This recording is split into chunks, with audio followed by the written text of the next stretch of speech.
All right, imagine not being allowed to use an app or enter a bar because of your social credit score. Social credit score, what is that? Fox Business Network's Christina Partsinevelos takes a look at the new way that some U.S. companies are rating their customers. Big Brother is always watching.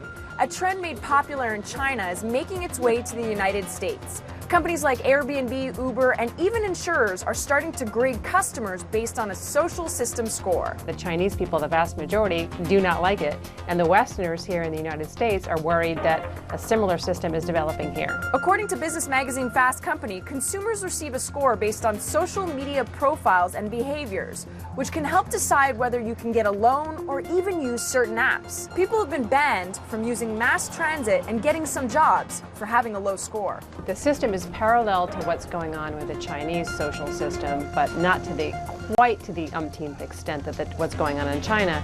But people are nervous, people are on edge, because if you rant and rave or if you act reckless, you may in fact be affected adversely. The Fast Company report also cites the New York State Department of Financial Services, which says life insurance companies can base premiums on social media posts. So you basically have to go with the assumption that what you say and do and post online can and could and possibly might be used against you. Also cited in the report is Airbnb that can disable your account for life for any reason it chooses. Other examples are social media sites that can cut you off completely if you're blocked by too many users. If you're exposing positive things, then that could benefit you, but the companies tend to hone more in on the negative stuff because they don't want anything negative about them out there. Fast Company says the most disturbing aspect of the social credit system emerging in the United States is punishments are all levied outside the official justice system.